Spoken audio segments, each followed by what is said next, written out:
Hello friends, कैसे हैं आप लोग। उम्मीद करता हूँ बहुत अच्छे से होंगे। आज हम लोग पढ़ने वाले हैं एक रीजनिंग का नया टॉपिक जिसका नाम है सीटिंग अरेंजमेंट। हिंदी में कहते हैं इसको बैठक व्यवस्था। ये एक बहुत ही महत्वपूर्ण टॉपिक है जिससे आपको हर एग्जाम में लगभग 2 या 3 क्वेश्चन आपको देखने को मिल ही जाते हैं। तो आइए आज इस टॉपिक के कॉन्सेप्ट को क्लियर करते हैं और इसके कुछ क्वेश्चन देखते हैं। और ये पूरा वीडियो में आप साथ में बने रहिए और ये पूरा वीडियो देखने के बाद हमें नहीं लगता कि आपको कोई भी वीडियो देखने की आवश्यकता पड़ेगी। तो आइए शुरू करते हैं। सीटिंग अरेंजमेंट अगर हिंदी में कहें हम तो हिंदी में इसका नाम होता है बैठक व्यवस्था। कुछ लोग इसको या कहीं किताब में इसको बैठने की व्यवस्था भी लिखा होता है, लेकिन हम कहते हैं बैठक व्यवस्था, सीटिंग अरेंजमेंट। ठीक है ना, तो हम इसको हटा दे रहे हैं। अब देखिए होता क्या है कि हमें मोस्टली 2 तरह के क्वेश्चन देखने को मिल जाते हैं। एक मिलते हैं लाइनियर और दूसरा मिलता है सर्कल के फॉर्म में। किस फॉर्म में? सर्कल के फॉर्म में। लाइनियर व्यवस्था क्या होता है कि कुछ व्यक्तियों को या कुछ चीजों को या किसी ऑब्जेक्ट को एक लाइन में बिठाया जाता है। ठीक है, कोई व्यक्ति यहाँ बैठा है, कोई यहाँ बैठा है, कोई यहाँ बैठा है, बीच में कौन सा बैठा है, इस तरह क्वेश्चन आते हैं। ठीक है, और सर्कल फॉर्म क्या होता है? जब व्यक्तियों के समूह को गोलाकार बिठाया जाता है, गोलाकार मेज कह लें, ठीक है, या वृत्ताकार कह लें, कुछ भी कह लें, इस फॉर्म में बिठाया जाता है, इस फॉर्म में बिठाते हैं। तो ये सर्कल फॉर्म हो गया और ये डायमंड फॉर्म हो गया। ठीक है, तो इन 2 तरह के क्वेश्चन ही आपको ज्यादातर देखने को मिलते हैं। तो हम 1 बाय 1 इनको करते हैं डिस्कस। पहले देखते हैं पहला लाइनियर फॉर्म में, इसको हटा देते हैं अभी। देखिए लाइनियर फॉर्म में सीटिंग अरेंजमेंट में केवल आप एक छोटी सी चीज याद रखेंगे और उस चीज को याद करने के बाद, समझने के बाद आपका एक भी क्वेश्चन नहीं छूटेगा। क्या याद करना है, क्या देखना है? देखो जैसे आप इधर देख रहे हैं, चलो मैं ऐसे खड़ा जाता हूं, यही पोजीशन आपकी भी है, यही मेरी भी है। अगर जो मेरा ये राइट है, राइट हैंड है, तो वही आपका भी राइट हैंड होगा, और जो मेरा लेफ्ट है वही आपका भी लेफ्ट होगा। ठीक है, और मेरा मुख किधर है? नॉर्थ साइड यानी ऊपर साइड। तो अगर कोई व्यक्ति या व्यक्तियों का समूह जब क्वेश्चन में दिया जाए और साथ साथ ये भी दिया जाए कि ये व्यक्ति नॉर्थ में मुख करके बैठे हैं या साउथ में मुख करके बैठे हैं, ईस्ट में उनका मुख है या वेस्ट में मुख है, तो आपको उसी हिसाब से बनाना है। लेकिन अगर ये ना बताया जाए कि इनका मुख किधर है, तो बाय डिफॉल्ट आप इनको मुख उत्तर में मानेंगे। कहाँ मानेंगे? उत्तर में। रीजन क्या है कि आपका मुख भी उत्तर में होता है, तो समझ में अच्छे से आ जाता है, कोई कंफ्यूजन नहीं होता है। जब तक कि आपको दिशा बताई ना जाए तब तक आप इनका मुख बाय डिफॉल्ट उत्तर में ही मानेंगे। ठीक है, दूसरा देख लीजिए। अगर वो कहते हैं मुख दक्षिण में है तो आप मुख इधर मानेंगे। ठीक है, जैसे सबसे पहले अगर आपसे कहा जाए या आप माने मुख उत्तर में है, तो आप देखिए अगर मुख उत्तर में है तो आप किसी भी क्वेश्चन को सॉल्व करने से पहले यहां लिख ले राइट और यहां लिख ले लेफ्ट। क्यों?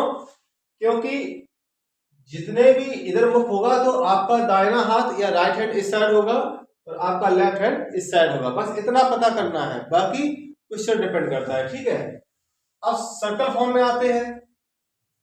यहां क्या होता है, मान लो सपोज दैट ये एक वृत्ताकार मेज है। ठीक है, इस पे कुछ लोग बैठे हैं, 4 लोग भी बैठ सकते हैं, 6 भी हो सकते हैं, 8 भी हो सकते हैं, डिपेंड करता है क्वेश्चन के ऊपर। मान लो मैं लेता हूं 1 2 3 4। ठीक है, चलो 5 6 7 8 व्यक्ति ले लिए मैंने। ठीक है, इससे ज्यादा तो शायद क्वेश्चन में नहीं देता है। अब आप देखिए, अगर वो कहे केंद्र की ओर, यानी कि जितने भी ये व्यक्ति बैठे हैं उन सभी का मुख केंद्र की ओर है। ठीक है, तो आप अपने आप को यहां बैठाइए। कहां पे बैठाइए? यहां, इस तरह से आप अपने आप को यहां बैठा मानिए, इस पोजीशन पे। तभी तो आपका मुख केंद्र की ओर सेंटर की ओर होगा, ठीक है। और अगर वो कहे कि सभी व्यक्तियों का मुख केंद्र से बाहर की ओर है तो आप अपने आप को यहां मानेंगे, ठीक है। क्यों? अगर आप यहां बैठे, देखो आपका मुख केंद्र की ओर है, अगर आप एक बार इमेजिन करिए, आप अपने आप को यहां मानिए तो आपका ऑटोमेटिक मुख जो है आपका बाहर की ओर हो जाएगा, ठीक है। तो पहले देखते हैं, जब मुख केंद्र की ओर होगा, किधर होगा? केंद्र की ओर हो, तो हम क्या प्रश्न लगाते हैं कि मान लीजिए 8 व्यक्ति बैठे, इनका मुख केंद्र की ओर होगा, तो इनका दाहिना और लेफ्ट यानी राइट और लेफ्ट के साइड होगा, ठीक है। देखो आप मान लो यहां बैठे हैं, सपोज दैट आप यहां बैठे हैं, तो आपका मुख केंद्र की ओर है, ठीक है। तो आपका राइट किधर है? इधर है। और लेफ्ट किधर है? इधर है। यही तो है। तो देखो अगर आपका राइट इधर है तो आप पूरी ऐसे हाथ घुमा दो, पूरी घड़ी घुमा दो, ऐसे ऐसे ऐसे, ठीक है, ऐसे। तो सभी का राइट किधर होगा? ऐसे होगा। अगर लेफ्ट पूछा जाए कि इस वाले व्यक्ति का लेफ्ट किधर है, भाई तो आपका लेफ्ट इधर है, ऐसे हाथ घुमा दो, ऐसे हाथ घुमा दो, इसका भी लेफ्ट इधर ही होगा, ठीक है। तो इस तरह से हम अप्रोच लगाते हैं कि जैसे आपका राइट है तो आप अपना हाथ ऐसे घुमा दो, सभी का राइट ऐसे घूमेगा, ठीक है। अगर लेफ्ट पूछा जाए तो आपका लेफ्ट इधर है तो सबका लेफ्ट इस साइड होगा, ठीक, क्लियर है। इसी तरह से आपका ये व्यक्ति यहां बैठा है या आप ही बैठे हैं, तो आपका राइट किस साइड है? इस साइड है, इधर राइट है और इधर लेफ्ट है। कोई व्यक्ति मान लो ये बैठा है, इसका राइट किधर होगा? आपका इधर, तो ऐसे घुमाते हुए लाई इस व्यक्ति के अगला हाथ, ये राइट होगा, इस तरह से। ये आप इस तरह से मान लो कंफ्यूजन नहीं होगा, पता कर लेंगे कि राइट किधर है और लेफ्ट किधर है किसी व्यक्ति का। अगर मान लो व्यक्तियों का मुख बाहर हो, केंद्र की बाहर की ओर हो, ठीक है, तो मैंने क्या बताया, अगर मुख बाहर की ओर है तो आप अपने आप को यहां पर बैठा हुआ मानिए। ये अगर आप यहाँ अपने आप को बैठे, आप इमेजिन करिए, आप यहाँ बैठ के देखिए तो आपका मुख ऑटोमेटिक बाहर की ओर होगा, ठीक है। और जब बाहर की ओर होगा तो आपका राइट इधर होगा, क्या होगा? इधर होगा, और आपका लेफ्ट इधर होगा, यही तो होगा ना। तो उसी हिसाब से जब आपका राइट इधर है तो सभी का राइट इस एंगल में चलेगा, क्लॉकवाइज, जैसे ये चल रहा है क्लॉकवाइज वैसे ये। और लेफ्ट किधर होगा? ये आपका एंटी क्लॉक चल रहा है तो ये आपका एंटी क्लॉकवाइज हो जाएगा, ठीक है, सभी का। ये किधर होगा? इसका लेफ्ट किधर होगा? तो लेफ्ट इधर चल रहा है तो आपका भी लेफ्ट यहाँ पे, लेफ्ट यहाँ होगा, ठीक है। और राइट किधर होगा इस वाले का? ये राइट ऐसे चल रहा है, ऐसे घुमा के लेके आप ऐसे। इस तरह से आप पता कर लेते हैं कि राइट राइट किधर होगा और लेफ्ट किधर होगा, ठीक है। अगर आपने इस कॉन्सेप्ट में केवल ये एक चीज समझ ली कि किसी भी व्यक्ति का राइट किधर होगा और किसी भी व्यक्ति का लेफ्ट किधर होगा, ये आपको सही से समझ में आ गया तो ये गारंटी मेरी है आपका क्वेश्चन कोई भी गलत नहीं होगा, बस इतना से याद रखना है। तो आपकी पूरी सीटिंग अरेंजमेंट केवल इसी पे डिपेंड करती है, किसी भी व्यक्ति का लेफ्ट हैंड किस साइड है, राइट हैंड किस साइड है, ये आपको पता करना है। अच्छा, होता क्या है कि एग्जाम हॉल में समय की रहती है कमी। अगर आप वहां सोचते हो मेरा लेफ्ट ये है, इनका राइट ये होगा, तो इसका लेफ्ट ये होगा, तो अगर आप इस समय इस तरह से अपना टाइम कंज्यूम करेंगे तो एग्जाम हॉल में 100% आपके क्वेश्चन के लिए आपका समय कम पड़ने वाला है, ये हमसे आप लिखवा लो। इसके लिए क्या करेंगे? बढ़िया से करेंगे प्रैक्टिस मजेदार तरीके से और क्वेश्चन बनाएंगे, और ये वाली अप्रोच मतलब कि राइट और लेफ्ट हैंड ये हम अपना यहाँ पे सीखेंगे, ठीक है। तो केवल इतना कॉन्सेप्ट लाइनियर में आते हैं, याद देख लो कि राइट इधर है लेफ्ट इधर है, पहले ही नोट डाउन कर लेते हैं।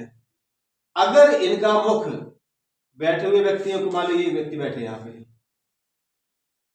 ठीक है, ये 5 लोग बैठे हैं और क्वेश्चन में वो बोल देता है कि सभी व्यक्तियों का मुख साउथ की ओर है, किधर है? दक्षिण की ओर। अब भैया साउथ तो नीचे होता है, तो नीचे के लिए क्या करें? तो सबका अभी तो ऊपर था तो ये राइट और लेफ्ट ऐसे था ना, अगर मुख उल्टा हो जाएगा तो राइट और लेफ्ट भी बदल जाएंगे, ठीक है। तो क्या हो जाएगा, खुद देखो, अपने आप दिमाग लगाओ, सोचो, अगर मैं यहाँ बैठा हूं और मेरा मुख इधर है, सोचो ऐसे बैठे दिमाग में सोचो, तो ऑटोमेटिक आपका राइट इधर होगा और लेफ्ट इधर होगा। दिमाग में आ रहा है ना? एक बार यहां लिख लो, राइट इधर होगा, लेफ्ट इधर होगा, बस। अब आंख बंद करके इसका राइट इधर, इसका लेफ्ट इधर, इसका राइट इधर, इसका लेफ्ट इधर, सबका जैसे ही होगा, सीधी सी बात है। तो लाइनर में थोड़ा सा ये आराम रहता है। क्लियर है? और सर्कल में ये मैंने आपको बता ही दिया है, सिंपल सा। चलिए आते हैं अपने क्वेश्चन की ओर, बस इतना सा आप याद रखिए, आगे चलते हैं क्वेश्चन पे। तो फ्रेंड्स, सीटिंग अरेंजमेंट का जो हम लोगों ने कॉन्सेप्ट क्लियर किया था, अब उसी के आधार पर हम लोग कुछ क्वेश्चन को देखेंगे, तो आपके जो भी कुछ डाउट रह गए हैं वो हमारे सभी यहाँ पे क्लियर हो जाएंगे। तो आइए देखते हैं हम अपना क्वेश्चन। हमारा क्वेश्चन है, 7 व्यक्ति A B C D E F G एक पंक्ति में उत्तर की ओर मुख करके बैठे हैं। डी के दाईं ओर कोई नहीं बैठा है।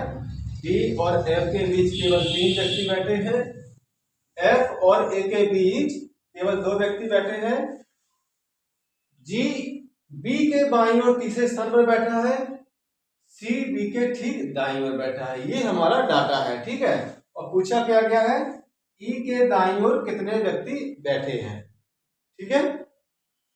ऑप्शन है हमारे 2 3 4 5, ये इन ऑप्शन में से कोई सा एक सही है, ठीक है। तो आइए इस क्वेश्चन को बनाते हैं। सबसे पहली बात, इस क्वेश्चन में क्या देखना होता है हमें, कितने व्यक्ति हैं, A B C D E F G, यानी कि 1 2 3 4 5 6 7 व्यक्ति हैं। आगे लिखा है एक पंक्ति में बैठे हैं, तो हमने एक पंक्ति में बना के 7 लोगों को बिठाया है, ठीक है। पंक्ति बनाई है, 7 लोगों को बिठाया है। फिर इसमें दिया है कि सभी का मुख किधर है, उत्तर की ओर। किधर है, उत्तर की ओर, ठीक है। तो हमने सभी का मुख, जितने भी 7 लोग बैठे हैं सबका मुख हमने उत्तर की ओर ऐसे कर दिया है। उत्तर में ऊपर होता है, ठीक है, बता चुके कॉन्सेप्ट में। अब ये देखिए, ये तो सब क्वेश्चन में दिया है। अपनी तरफ से हमें क्या देखना होता है सीटिंग अरेंजमेंट में, पहली चीज कि राइट किधर होगा और लेफ्ट किधर होगा, ठीक है ना। अब देखिए, अगर उत्तर की ओर मुख है तो टेंशन वाली कोई बात ही नहीं है, क्योंकि जिधर आपका राइट होगा उधर इनका राइट होगा। कैसे, मान लो आप अपने आप को यहाँ बैठा के देखो, मान लो आप यहाँ बैठ गए, ठीक है। थोड़ा इमेजिन करो कि आप अपने आप को यहाँ बैठा के देखो और अपना मुख इधर करो, जैसे इनका मुख है वैसे ही आपका मुख होगा, ठीक है। तो ऑटोमेटिकली आपका राइट इधर होगा और आपका लेफ्ट इधर होगा। सेम उसी तरह से जितने भी व्यक्ति आए उनका भी राइट इधर होगा और उनका लेफ्ट इधर होगा, ठीक है ना।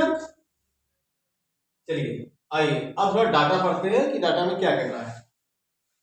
तो यहां से क्वेश्चन है हमारा, डी के दाईं ओर कोई नहीं बैठा है, मतलब इस पंक्ति में डी ऐसी जगह बैठेगा कि जिसके दाईं ओर कोई नहीं बैठ सकता। तो भाई कहां बैठा सकते हैं, डी को यहां बैठा दें, ये भाई डी यहां बैठा दिया। लेकिन अरे भाई, अगर डी यहां बिठा देंगे तो दाईं ओर कोई ना कोई तो बैठेगा, सीट खाली है, तो डी को यहां नहीं बिठा सकते हैं। थोड़ा दिमाग लगाओ, यस, डी को हम यहां बिठा दे रहे हैं। अब देखो, क्या डी के राइट में कोई बैठ सकता, कोई नहीं बैठ सकता, लास्ट में उसी को बिठा दिया हमने, ठीक है। यानी कि वो कह रहा था कि डी के दाईं ओर कोई नहीं बैठा है। चलो भाई ठीक है, आगे चलते हैं। वो कह रहा है कि डी और एफ के बीच केवल 3 व्यक्ति बैठे हैं। डी और एफ के बीच केवल 3 व्यक्ति बैठे हैं। तो भाई देखो, ये रहा डी और एफ के बीच, एफ कहां बैठाएं कि बीच में 3 लोग आ जाएं, 1 2 3, ये 3 छोड़ दिए, ये बना दिया हमने एफ, यानी डी और एफ के बीच 3 सीट खाली है, तो 3 लोग कोई बैठ जाएगा हमारा, ठीक है। चलिए आगे चलते हैं। एफ और ए के बीच केवल 2 व्यक्ति बैठे हैं। जो एफ है और ए के बीच केवल 2 व्यक्ति बैठे हैं, ठीक है। अब ए कहां बनाए, अगर हम ए इस साइड बनाएंगे, यहां ए बिठा दें, एफ और ए के बीच केवल 1 व्यक्ति बचेगा, तो डाटा गलत हो जाएगा, तो यहाँ पे ए नहीं बिठा सकते हम, ठीक है। तो ए किधर बिठा सकते हैं, इधर, यानी एफ और ए के बीच दो व्यक्ति बैठे हैं तो दो छोड़ दो, एक ये छोड़ दो, एक ये छोड़ दो, तो ए यहां बना दो।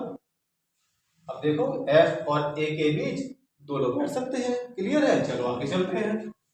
आगे लिखा है जी बी के बाईं ओर तीसरे स्थान पर है। अब भैया लाइन बना तो जी है और ना बी है, तो कहां बनाए? देखो भाई, हम कोई मैच नहीं हो रहा है ना, तो इसको यहां बना लो। क्या कहना है? जो जी है वो बी के बाईं ओर, यानी कि बी यहां कहीं होगा, तो बी के बाईं ओर जी है और तीसरे स्थान पर पहला और दूसरा, यानी जो जी है वो बी के बाईं ओर तीसरे स्थान पर है, पहला दूसरा तीसरा। यानी ये एक डायग्राम अलग बना लिया। क्यों? क्योंकि यहां पर ना तो कोई जी का स्थान दिखाई दे रहा है ना बी का स्थान दिखाई दे रहा है, तो कहां बैठा है? ठीक है, अलग बिठा सकते हैं। कैसे बिठा सकते हैं? चलो ठीक है, अलग बना लिया। आगे देखते हैं। सी बी के ठीक दाईं ओर बैठा है, तो भैया यहाँ पे बी भी नहीं है, सी भी नहीं है। चलो आगे देख लो। सी बी के ठीक दाईं ओर बैठा है, तो बी के दाईं ओर ठीक सी यहाँ आ गया। क्लियर है? अब ये जो डायग्राम हमने यहाँ बना लिया है इतना अलग, और इसका कोई यहाँ पे रिलेशन नहीं हुआ, इसलिए यहाँ पे अलग बनाना पड़ा। और इस डायग्राम को यहाँ पे सेट करने की कोशिश करो। कैसे? हमें दो सीट एक साथ चाहिए, ठीक है, तो दो सीट एक साथ हमें यहां भी मिल सकती है और यहां भी मिल सकती है। लेकिन अगर हम ये वाली करते हैं, दो सीट एक साथ से बी और सी यहां बैठाते हैं, तो जी हमारा इधर चला जाएगा क्योंकि सीट ही खाली नहीं है, तो दो सीट यहां बची है बी और सी की। ठीक है, ऑटोमेटिकली फिर दो जगह खाली छोड़ के, एक और दो छोड़ के जी बैठ जाएगा। क्या बैठ जाएगा? जी बैठ जाएगा। अरे भाई ये बैठ गया हमारा जी। क्लियर है? समझ आई बात? जो डायग्राम इसमें मैच ना हो, ठीक है, तो उसको थोड़ा सा अलग बना लो, बाद में उसको अलग उठा के वहां पे सेट कर देते हैं। तो इस हिसाब से इसको यहाँ पे कर दिया हमने इम्प्लीमेंट। अब इम्प्लीमेंट हो गया तो इसको यहाँ से हम हटा देते हैं, और चाहे तो लिखा रख दो, कोई दिक्कत नहीं है, हमें जगह चाहिए थी थोड़ी इसलिए हटा दिया। ठीक है, एग्जाम में आप ये सिस्टम मत करना। अब भाई देखो 6 लोग बैठा दिए हमने और एक सीट खाली है। अब ये देखो इनमें से कौन सा व्यक्ति ऐसा है जो यहाँ पे हमारा बैठाना बाकी रह गया। देखो ए बी सी डी, ई कहीं है? हाँ भाई ई नहीं आया है, तो ई है ये भी कहीं आया नहीं है, तो अकेला व्यक्ति है, अकेली सीट है, वही उसको बैठा सकते हैं, कोई इशू नहीं है। ठीक है ना? तो ये हमारा बन गया एक डाटा के आधार पर एक पंक्ति बना ली है, कौन से व्यक्ति कहां बैठा है ये पता कर लिया। अब देखते हैं क्वेश्चन में पूछा क्या है। पूछा कि ई के दाईं ओर कितने व्यक्ति बैठे हैं। देखो भाई कहाँ है ई? ये रहा है। इसके दाईं ओर कितने लोग बैठे हैं? 1 2 3 4 5। कितने लोग बैठे हैं? 5। तो हमारा ऑप्शन सही कौन सा है? ये वाला। This is the right answer. ठीक है, 5 लोग। तो इस तरह से क्वेश्चन हमारे पंक्ति के फॉर्म में या लाइन के फॉर्म में आते हैं, तो ये हम इस तरह से सॉल्व करते हैं। क्लियर है? चलिए अगला क्वेश्चन हम लोग लेते हैं। 8 व्यक्ति J K L M N O P Q एक वृत्ताकार मेज के चारों ओर बैठे हैं। ठीक है, अब देखिए ये वाला जो क्वेश्चन है वो सर्कल फॉर्म में है। ठीक है, साफ साफ दिया है वृत्ताकार मेज। कैसी मेज? वृत्ताकार मेज। ठीक है, चलिए एक गोल राउंड शेप में एक टेबल बनाते हैं। ये रही हमारी टेबल।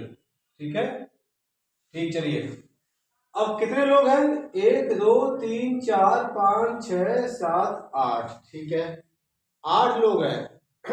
एक थोड़ा एक ध्यान देने वाली बात यह है कि जब भी 8 लोग हैं, ठीक है, 4 लोग हैं, 6 लोग यानी कि पेयर में है, तो कोशिश करना उनको आमने सामने बिठाने के लिए। क्योंकि कभी कभार ये क्वेश्चन पूछ देता है कि इस व्यक्ति के सामने कौन सा व्यक्ति बैठा है या इस व्यक्ति के सामने कौन सा व्यक्ति बैठा है। ठीक है, अगर ये आप आमने सामने नहीं बनाते हैं तो वहां पे आप फंस जाएंगे, समस्या आएगी। ठीक, तो चलिए बनाते हैं 8 व्यक्ति। 8 से बनाते हैं 1 2 3 4 5 6 7 8। इस तरह से बनाते हैं। ठीक है, इसके सामने ये ऐसे, ये सामने, ये सामने ऐसे। ठीक है, तो गोल मेज बना ली, 8 लोग बैठा लिए हैं हमने। ठीक है, बैठे हैं। ठीक है, आप मेज के चारों ओर बैठे हैं, कोई मीटिंग चल रही है, तो अब यहाँ पे ये बताया नहीं गया है कि मुख अंदर की ओर है या बाहर की ओर है, ठीक है।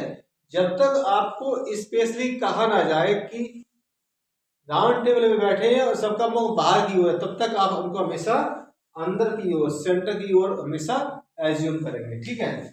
तो यहाँ पे कहा नहीं गया है बाहर के लिए, बाहर की ओर स्पेशली कुछ भी नहीं कहा, तो हम हमेशा अंदर की ओर मानेंगे। क्या मानेंगे कि सभी का मुख अंदर की ओर, इस तरह से, ठीक है, सेंटर की ओर दिख रहे हैं सभी। क्लियर है? हालांकि ये हम समझाने के लिए इतना कर रहे हैं, एग्जाम में आपको ये सब करने की जरूरत नहीं है, ये टाइम वेस्ट नहीं करना है, ये समझाने के लिए, ठीक है। अब देखिए करिए, अब अगला आपका पॉइंट होता है, हमें ये पता करना होता है राइट और लेफ्ट, ठीक है। देखो सेंटर की ओर है, तो आप अपने आप को यहाँ बिठाइए, थोड़ा इमेजिन करिए आप कि मैं यहाँ बैठा हूँ। आप सोचिए जरा कि आप यहाँ बैठे हैं, अगर आप यहाँ बैठे हैं तो आपका राइट किधर होगा? भाई देखो ऐसा है, साफ साफ हमें क्या बताना है कि सबका मुख सेंटर की ओर है। अगर आप यहाँ बैठेंगे तभी तो आपका सेंटर की ओर मुख होगा, ठीक है। तो अगर आप यहाँ बैठे हैं, आपका मुख सेंटर की ओर है, तो आपका राइट किधर होगा? इधर होगा, और इधर लेफ्ट होगा, ठीक है। यानी कि देखो अब, ठीक है, ये राइट होगा और ये इधर लेफ्ट होगा। क्लियर है? तो जब आपका राइट इधर होगा तो आप अपने हाथ को ऐसे घुमाइए, राइट वाले को ऐसे, तो सभी का राइट इधर होगा ऐसे। और लेफ्ट पता करना है तो आप देखो, आपका लेफ्ट इधर है तो सबका लेफ्ट इधर ही होगा। क्लियर है? ये चीज पता करना है, बस इतना सही है। बाकी क्वेश्चन देखते हैं, अभी हम ये हटा करें, ठीक है। थोड़ा अपने दिमाग में कोशिश करना समझने की राइट किधर लेफ्ट किधर है, ये प्रैक्टिस से ही आएगा, करते हैं। तो डाटा क्या दिया गया हमारा? जे पी के दाएं ओर दूसरा है, जो के दाएं ओर तीसरा है। अब भैया यहाँ एक समस्या आ गई। अक्सर लोगों को, बच्चों को ये समस्या आती है कि जब भी ये वर्ड देता ना जो, यहां फंस जाते हैं। कैसे? जे पी के दाएं ओर दूसरा है, जे पी के दाएं ओर दूसरा है। चलो यहां बैठा लें पी, जे पी के दाएं ओर, यानी पी के दाएं ओर दूसरा है। पी के दाएं ओर पहला और दूसरा, ये रहा जे, ठीक है। जे पी के दाएं ओर दूसरा है, जो के दाएं ओर तीसरा है। अब यहां समस्या आ गई, जो के है वो दाएं ओर तीसरा तो है, किसके? जे के या पी के? ये समस्या आ गई ना। तो बच्चे अक्सर ही कंफ्यूज होते हैं, क्या के को मैं इसके दाएं ओर मानूं, जे के या पी के? तो मैं एक तरीका बताता हूं, कभी नहीं भूलोगे। जो बड़ी जो लिखा है ना, जो, इन दोनों में से कौन सा इसके नजदीक है? पी नजदीक है ना, ठीक है। तो ये पी के लिए बात कर रहा है, क्या बात कर रहा है? पी के लिए, ठीक है। जो के दाईं ओर तीसरा है, यानी जो पी है वो के दाईं ओर तीसरा है, तो के कहां बनाएंगे?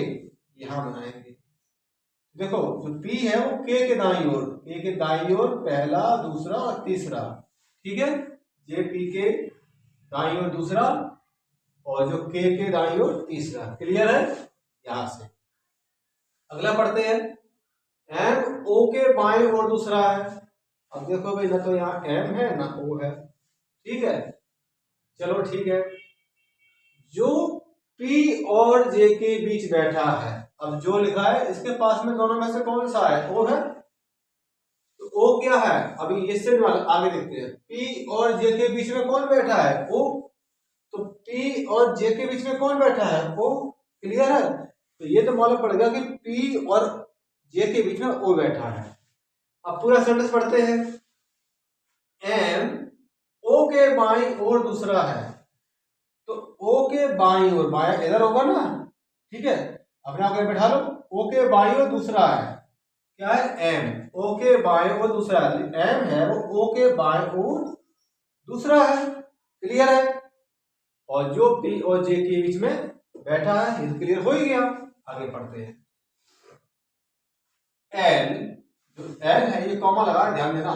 एल के या एन का पड़ोसी नहीं है, यानी जो एल है वो के पड़ोस में नहीं आएगा। देखो भैया एल जो है के पड़ोस में इधर भी नहीं आएगा, इधर भी नहीं आएगा, साफ साफ कह रहा है कि एल के या एन का पड़ोसी नहीं है। तो भाई देखो जब यहाँ एल आएगा नहीं, यहाँ एल आएगा नहीं, तो और सीट खाली कौन सी बची है, ये बची है भाई, एल ही आ जाएगा। ठीक है, चलो भाई एल क्लियर हो गया।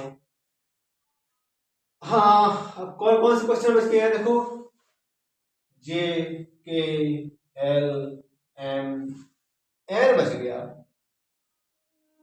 O P Q N Q बचा, क्या बचा एन और क्यू, ये दो बच गए हैं। ठीक है, अब देखो अगर मैं एन को यहां बैठा देता हूं तो उसने साफ साफ कहा कि एल के या एन का पड़ोसी नहीं है।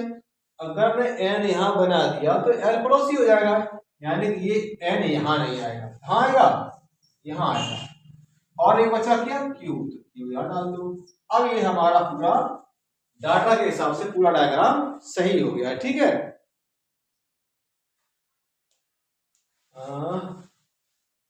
अब बताओ भाई क्लियर है, क्वेश्चन पढ़ा मैंने, फिर डाटा दिया गया है, उसके हिसाब से सभी को व्यवस्थित कर दिया, क्लियर है।